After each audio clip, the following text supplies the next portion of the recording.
welcome to 1155 the bucket list, Cape Breton. It's Friday, February 26th. We're nearly out of February. Now, as for yesterday, I'm thinking perhaps I may have to go for physiotherapy. However, my husband's more inclined to believe it's a psychiatric visit that I need. He says he now has enough evidence to show a judge or whomever that I may need some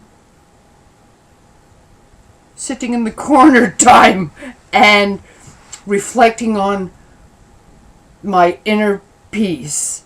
That he thinks I've totally lost my fucking mind, and he's afraid for me to come out here into the bunkhouse by myself because I just seem to be losing it. So, I think he laughed. Not sure. So, if I disappear, could you check some of the mental institutions and see if you can find me? Could be under a few different names, you know. The Fruit of the Loom Purple person, or, you know, just Joan. Just Joan. Would probably work just fine. But anyway, so that's what I got from him. Okay. Fuck it. We had 2 more medals yesterday. And I didn't check this morning, so I'm assuming I didn't actually just dream it and wish her. I think Joanne Frechette got a bronze. I think I saw her do that. Oh my god, I'm sorry, I should check. And of course, our girls hockey team won gold. So there you go. And you know, I'm not gonna get into all the nonsense and shit because all those, god, you know, they're like fucking dogs with bones. Once they get one little bright idea, they can't think of another idea, so they all gotta jump on it. Oh, it was Women's Wednesday, and oh, it was 13.5 medals versus the 2.5 or 3.5 that the guys got. And what do you think? I'm sure the kids would really like to just have 20 minutes to themselves, take a breath, you know, have a smoke and a drink. I'm kidding, they probably don't smoke. But, oh yeah, and I didn't even realize that one of the little girls, the fourther that became a seconder in the bobsleigh, one of the little girls is from PEI, so woo! You know, it's nice to have somebody close by that. I'm sure the folks on PEI know what the hell her name is, and I just don't do names. That's why, you know, it's really good on here, because everybody has a name beside their face. So, I know who the fuck you are, it's great! I never have to say, oh, hi, sweetie.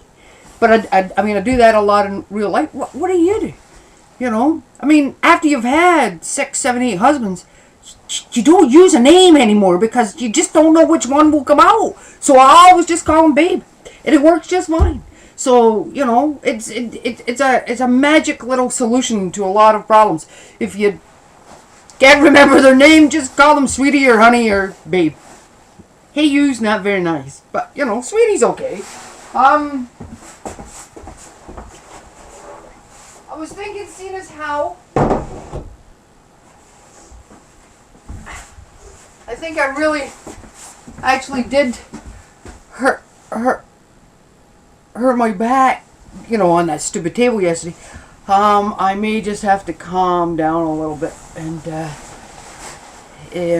oh, is your weather shit? My god, it's starting to come up here. It's I got the door shut already, although the dogs ran out, so you know, when they're good and soaked, they'll think they can come back in the bunkhouse and just lay here by the fire and have a sauna and steam the place up with that lovely aroma from wet, stinking, fucking filthy dogs.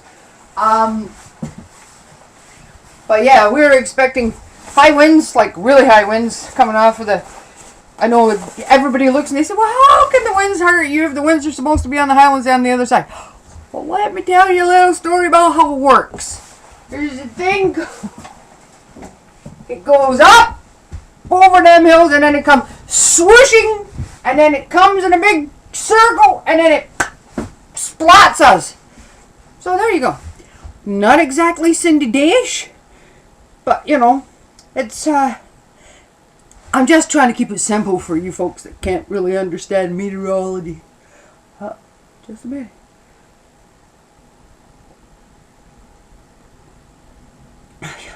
But hey, here we are. We've almost made it through February. A couple of more days. There's 2 more days, and we're done February, and that's it for another fucking year. So all of us that have been getting cabin fever or been thinking about jumping out that fucking window upstairs close to the attic, or what, you know what I mean. You just get yourself.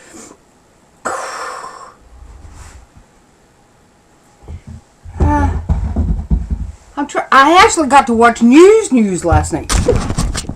I think there was a break in between hockey and curling or something. I don't know. And there was something on there that I thought, oh, I could talk about that tomorrow. Just don't remember what it was, so I guess we're not. And no tidbits. So really not much. I sent away for my purple taser from the Cabela's catalog. You remember that? And where was it? You remember I showed you these lovely instruments of that you can. But I think I'm now expecting a visit from the CSIS man, or the CIA or the FBI, because apparently if you try to ask for these things, they want to know why you want it. So maybe if you can't get something as pretty as this in the pink and the purple, you can just get a cow prodder. Doesn't fit in the purse real nice or whatever, but I guess if you stuck it up your sleeve and you were coming out of a bar late at night and some guy went for you, you could always just whip that out. You'd have to have, like a long sleeve jacket and, maybe a trench coat and stuff and, keep it in there. But, they're a great little idea and, a real nice accessory for your purse and, color coordinated at the same time. I just think you actually have to live in another part of the world to be able to use it. I'm thinking I'm going to take the weekend off, unless I find something absolutely hilarious to tell you. I'm thinking that I'm just about done for a minute or 2 or 3 or 4 days or whatever. So not that I'm going to find a masseuse up here to fix my back for me, but anyway, in the meantime, it'll give you a chance to think about who you'd like to help or what you'd like to jump into and see who you can fix for their bucket lists. Or I'm sure there's a poor horse out there who doesn't have a bucket list, but there's everybody has to think for themselves about how that sort of thing will go and what your own mind and body can actually do to help, and what you can do. What the hell? So anyway, I'm not stopping on that note because it's gonna make me fucking depressed for the whole day. Okay, so I don't even really want to talk about the bullet hole in my foot, and yet, like it was one of those stupid things. A guy used to call a lot saying that he was going to come over. I said, sure, show up, and the husband at the time was 10 years dead, and I had a Walther P38 semi-automatic with 9, bullets in the chamber. Anyway, I used to sleep with it under my bed, and the safety was off. And one day it was Halloween, and the guy had called, and I thought, maybe he will, maybe he won't. Anyway, he showed up. So as he showed up and he came in my kitchen door, I picked up the gun, squeezed the trigger, and poof! Well, only it missed him, and he ran like hell, and I shot myself in the foot. I was really lucky, though. I did not blow my toe off. Anyway, there's actually a whole lot more to that story. It's really quite funny, but, okay, peace out, we're gone.